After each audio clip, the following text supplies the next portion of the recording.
आज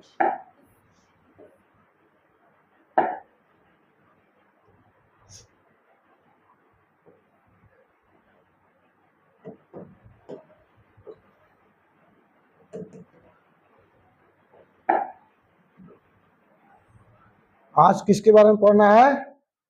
भूगोल। क्या? भूगोल। भूगोल में कौन कौन सा पाठ है? पाठ 1 में यानी कि एक्सरसाइज 1 में दिया हुआ है मानव भूगोल की प्रकृति एवं विषय के क्षेत्र में।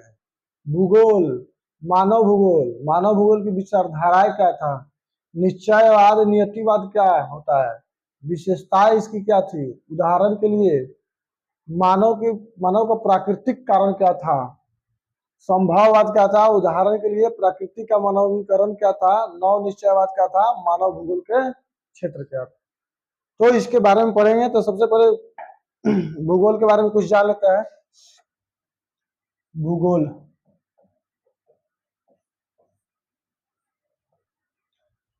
देखिए, इसका मतलब होता है जियोग्राफी।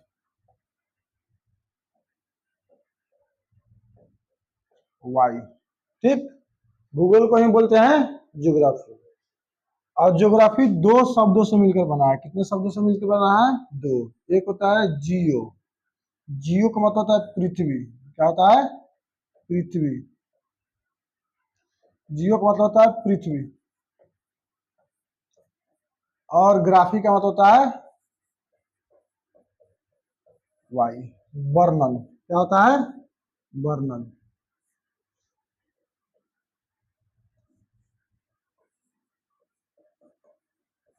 यानी पृथ्वी के बारे में जब हम वर्णन करते हैं, अध्ययन करते हैं, उसी को क्या बोलते हैं? ज्योग्राफी।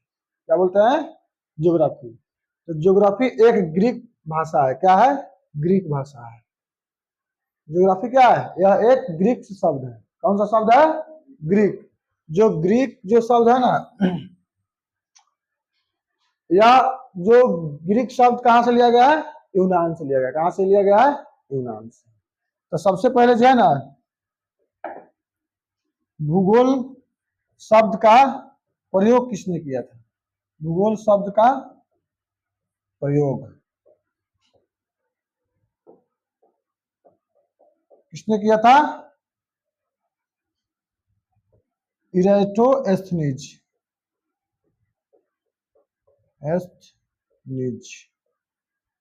इसने क्या किया? भूगोल शब्द का प्रयोग किया था। यानी पहली बार भूगोल शब्द का प्रयोग किसने किया था? तो इराटोस्थेनीज। उसके बाद आएगा भूगोल का जनक किसे कहते हैं?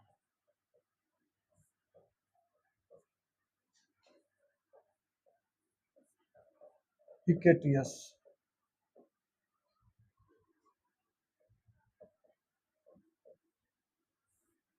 भूगोल के जनक क्या कहते हैं? हिकेटियस। एक होता है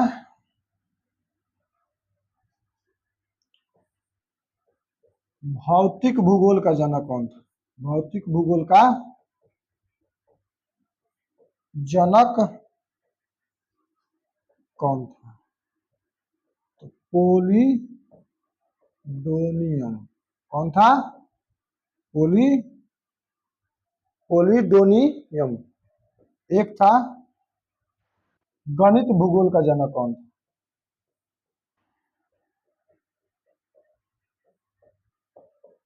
जनक कौन था?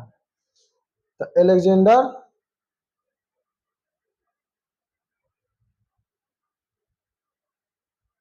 थेल्स एनेक्सीमेंडर। थेल्स एनेक्सीमेंडर।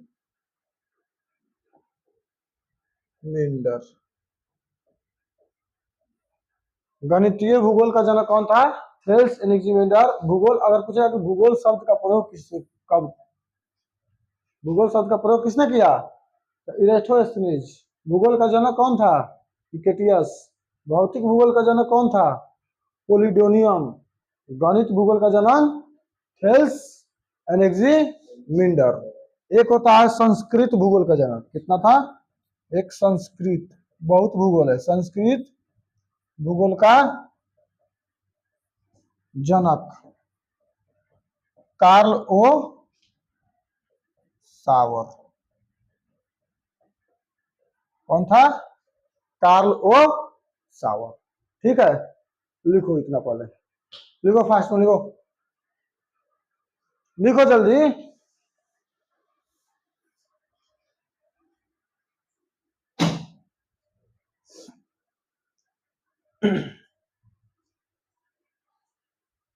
ज्योग्राफी कौन सा शब्द है? ग्रीक। कौन सा शब्द है? ग्रीक। जियो का मतलब क्या होता है? पृथ्वी। ग्राफी का मतलब होता है क्या? वर्णन करना।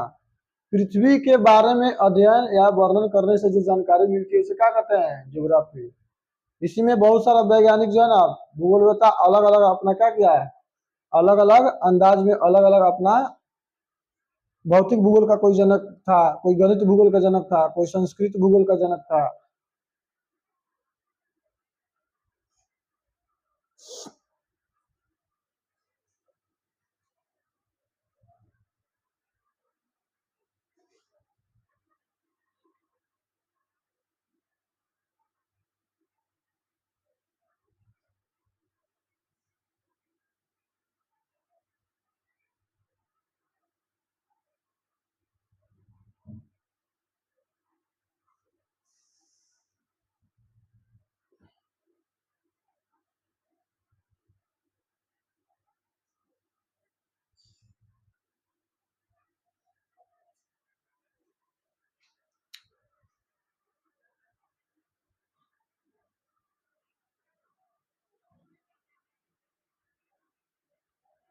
हो गया? और समझ में आया ना कि भूगोल क्या है? भूगोल में किसका अध्ययन किया जाता है? पृथ्वी का। अब भूगोल कितने प्रकार का होता है? कितने प्रकार का होता है? दो प्रकार का। भूगोल कितने प्रकार का होता है? दो। एक होता है भौतिक भूगोल, एक होता है मानव निर्मित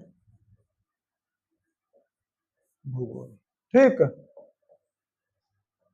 भौतिक भूगोल में वो सब चीज आ जाता है, महासागर, पर्वत, पहाड़, ये सब चीज किसमें आ जाता है? भौतिक भूगोल में आता है। भौतिक माने यानी हम उसको देख सकते हैं ना। तो महासागर हो गया, पर्वत हो गया, पहाड़ हो गया, नदी हो गया, ये सब किसमें आ जाता है? भौतिक भूगोल में आता है। किसमें आता है? भौतिक भूगोल में।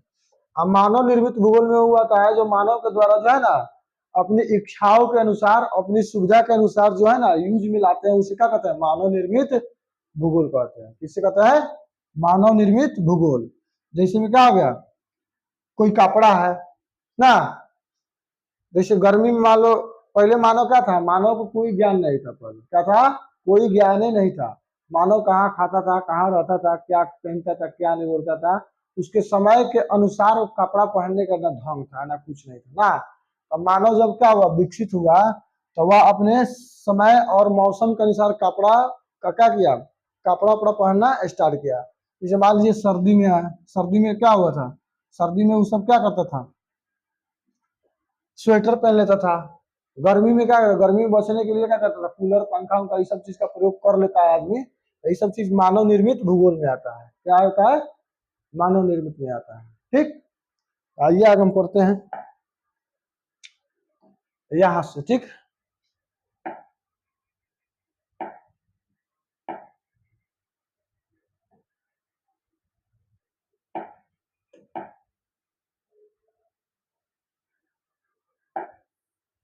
दिया है, देखो भूगोल। क्या दिया है? भूगोल। दिख रहा है? भूगोल। तो ज्योग्राफी दो ग्रीक शब्दों से मिलकर बना है। कितने शब्दों से मिलकर बना है? दो। कौन कौन? जियो प्लस किससे? ग्राफी से। किससे मिलकर बना है? जियो प्लस ग्राफी। जियो का मतलब क्या होता है? पृथ्वी। क्या होता है? पृथ्वी। ग्राफी मतलब क्या होता है? वर्णन। क्या होता है? वर्णन। यानी कि पृथ्वी के बारे में जो चीज वर्णन करते हैं उसे क्या कहते हैं? ज्योग्राफी कहते हैं। भूगोल का जनक यानी कि इरास्टोस्थेनीज को कहा जाता है। किसको कहा जाता है? इरास्टोस्थेनीज को कहा जाता है। इसी ने सबसे पहले क्या किया? भूगोल शब्द का प्रयोग किया था। किसने? भूगोल शब्द का प्रयोग किसने किया था सबसे पहले? इरास्टोस्थेनीज। भूगोल को मुख्य रूप से दो भागों में बांटा गया। कौन कौन सा भूगोल? भौतिक भूगोल और मानव भूगोल। अब मानव भूगोल में कौन कौन सा आता है उसके बारे में हम क्या कर लेंगे, पढ़ेंगे। यहाँ पे रहा मानव भूगोल। मानव भूगोल क्या होता है? यहाँ पे आधुनिक मानव भूगोल का जनक किससे कहा जाता है? फ्रेडरिक रेटजेल को। यानी आधुनिक मानव यानी वर्तमान में जो हम लोग भूगोल जो पढ़ते हैं ना, उसका क्या कहते हैं? उसका जनक कौन था? Friedrich Ratzel. Friedrich Ratzel. इन्होंने अपनी किताब एंथ्रोपोलॉजियोग्राफी, इसका किताब का नाम क्या था? एंथ्रोपोलॉजियोग्राफी के अंदर में मानव भूगोल का वर्णन किया है। किसके बारे में किया है वर्णन? मानव भूगोल के बारे में वर्णन किया है। किसे? एंथ्रोपोलॉजियोग्राफी, मानव भूगोल की परिभाषा। यानी मानव भूगोल की परिभाषा किसने दिया था? तो एगो रेटजेल नामक क्या था?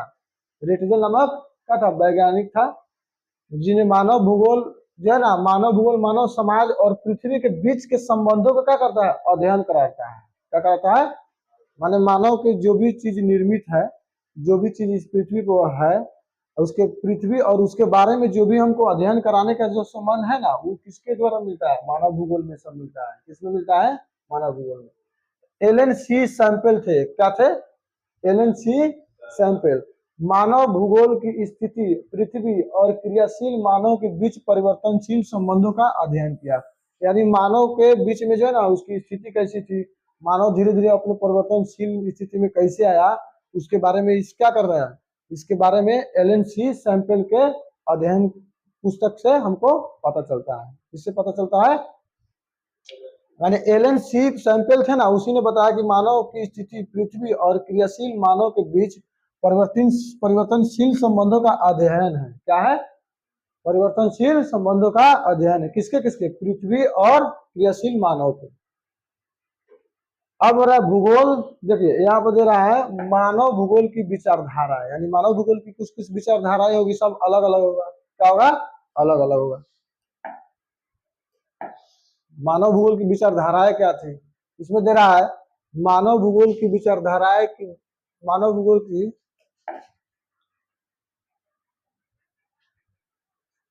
दे रहा है मानव भूगोल की विचारधाराओं में से हमारा अभिप्राय अलग अलग वैज्ञानिकों के मानव भूगोल को देखने के नजरिए से साधारण शब्दों में कहे तो आज तक मानव भूगोल के अनेकों वैज्ञानिक हुए। क्या कितना हुआ है? बहुत हुआ। अभी बताए थे ना, भौतिक अलगे था, मानव भूगोल का अलगे था, संस्कृत भूगोल का अलगे था। तो वैसे वैसे बहुत सारा क्या होगा? मानव भौगोलिक वैज्ञानिक हुआ। जिस प्रकार मानव और पृथ्वी के संबंधों को देखा, उन्हीं से ही भौगोलिक विचारधाराएं बनी। मानव भूगोल की मुख्य 3 विचारधाराएं थी। कितनी थी? मानव भूगोल की कितनी विचारधाराएं थी? 3। कौन थी? नियतिवादी, संभाववादी और नव निश्चयवादी। नियतिवादी और संभाववादी और नव निश्चयवादी। क्या था? नव निश्चयवादी। इस सब विचारधाराओं को हम क्या करेंगे? बारी बारी से पढ़ेंगे। इसमें निश्चयवादी या नियतिवादी उसी को बोलते हैं। क्या बोलते हैं? निश्चयवादी बोलो चाहे नियतिवादी। यह विचारधारा मानव भूगोल की प्रारंभिक विचारधाराओं में से एक था। क्या था? इस मानव भूगोल की प्रारंभिक विचारधारा था। उस समय मानव जो है ना, कुछ हो नहीं जानता था। ठीक है ना? मानव जैसे अभी आधुनिक युग में जी रहा है, उस समय मानव क्या था? कुछ हो नहीं जानता था। मानव उस समय आदि मानव कहलाता था। क्या कहलाता था? आदि मानव। वह सबसे पहले पृथ्वी पर प्रकृति पर विश्वास करता था। मानव को जीने के लिए कोई आधार जो है ना अलग नहीं था। वो क्या कहता था, क्या रहता था, क्या चाहता था, उससे कोई मतलब ना। इसके अंतर्गत उस मानव का जिक्र किया गया है जो आदिम था, यानी आदिम मानव पृथ्वी से डर कर रहता था। क्या करता था? पृथ्वी से डर कर रहता था। पृथ्वी को देवी देवता मानता था। क्या मानता था? देवी देवता। उसने खुद को पृथ्वी के अनुसार ढाल लिया था, क्योंकि माने खुद जैसे पृथ्वी था ना, वैसे ही वो खुद को ढाल लिया था। निश्चय नियतिवादी में पृथ्वी को प्रभावित नहीं कर सकता था। जिस तरीके से अभी मानव जो है ना, पृथ्वी के साथ जो है ना, प्रकृति के साथ छेड़छाड़ करता है, कहीं भी जो है ना जमीन के अंदर घर बना ले रहा है, जमीन के अंदर क्या कर रहा है, मेट्रो बना ले रहा है। तो उस समय मानव क्या था, वैसा नहीं था। वो जमीन के जो है ना, जमीन और पृथ्वी से डर करके रहता था और उसी के रूप में क्या करता था, जीता था। जिस तरीके से पृथ्वी को क्या ना भगवान के रूप में उस समय मानता था। लेकिन अभी का मानव क्या है, पृथ्वी के साथ, प्रकृति के साथ क्या कर रहा है, छेड़छाड़ कर रहा है, अंतरिक्ष में चल जा रहा है, कहीं घर बना ले रहा है। उस समय मानव क्या था, वैसा नहीं था।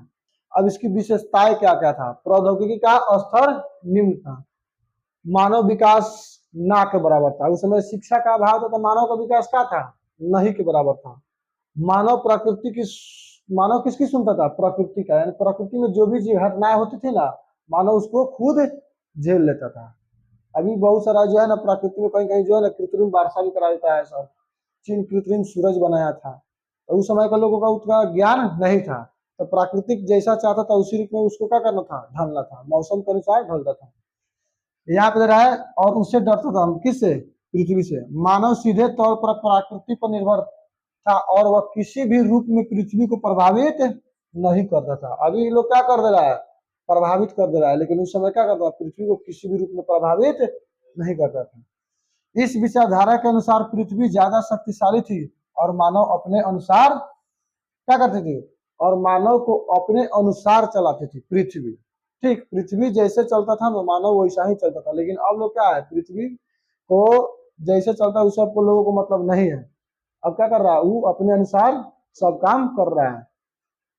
उदाहरण के लिए पुराने समय में जब मानव आदिवासी थे, तो बारिश न होने पर वह सिंचाई के लिए अन्य साधन न ढूंढ पाते थे। जैसे उस समय बहुत सारा क्या था, नहर से लोग करता था, नहीं तो कुआं से, न तो बारिश होता था तब। लेकिन अब का मानव क्या है, बारिश अगर हो या ना हो, क्या करता है, नलकूप, बहुत पंप सेट, बहुत सा आधुनिक क्या किया गया है, आधुनिक पंप सेट का निर्माण हो गया है। अगर मान लीजिए कहीं नहर वहर नहीं आए तो जमीन में क्या करेगा, कुआं ऐसी पाइप डाल करके, बोरिंग जिसे कहते हैं, उससे क्या करेगा, अपना खेत पटा लेगा और सिंचाई भी कर लेगा। लेकिन उस समय मानव क्या था, उतना ज्ञान नहीं था। वह जहाँ मान लीजिए नहर नदी है वहां पर ठीक है, जहाँ नहीं रहता था वह प्रकृति पर निर्भर रहता था। बारिश होता तो अनाज होता, नहीं होता तो नहीं होता। यहाँ पे रहा है, देखो, पूजा करने और खुश करने में लग जाता था ताकि बारिश हो सके और वह अच्छे अच्छे से खेती कर सके। अभी भी हम लोग छोटे छोटे थे तो गांव भर में आठ जाम ये सब चीज होता था, क्योंकि बारिश हो तो क्या हो, खेत उत में पानी नहीं आएगा तो क्या होगा, सिंचाई उचाई होगा। अब वो सब नहीं है, अगर बारिश हो तभी ठीक है, नहीं हो तो क्या करेगा, लोग अपन दमकल उमकल पंप से चला करके पटाएगा। यहाँ पे दे रहा है मानव का प्राकृतिक कारण, निश्चयवादी की स्थिति को ही मानव की क्या कहते हैं, प्राकृतिक कारण कहा जाता है। इस स्थिति के अंदर मानव ने पृथ्वी के अनुसार जीना क्या करा, इस स्थिति के अंदर मानव ने पृथ्वी के अनुसार जीना सीखा और मानव के ऊपर पृथ्वी का प्रभाव ज्यादा था। इसके समर्थक रेट जेल और हमबोल्ट थे। कौन थे, अब मानव भूगोल का जनक कौन था, मानव भूगोल का जनक किसे कहेंगे, रेट जेल और हमबोल्ट।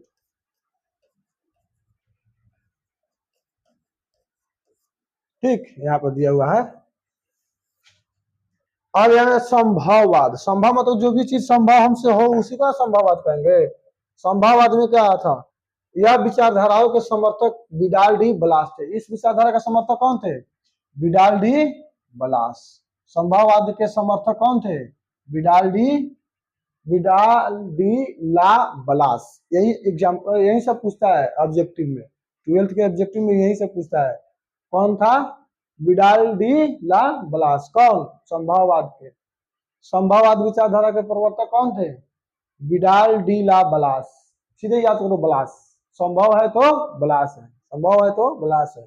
यह विचारधारा निश्चयवाद के आगे की स्थिति का वर्णन करती है, जब मनुष्य का विकास हुआ और प्रकृति के नियमों को समझने लगा। जब मनुष्य के जीवन शैली में क्या हुआ, शिक्षित हुआ, विकास हुआ, तो क्या किया, प्रकृति के नियम को क्या किया, समझने लगा कि कब कब से कब तक क्या होता है, बारिश होता है, कब से कब तक मौसम आता है। तो सब चीज क्या हुआ, शिक्षित होने के बाद ही हुआ, है ना, मानव का माने विकास हुआ।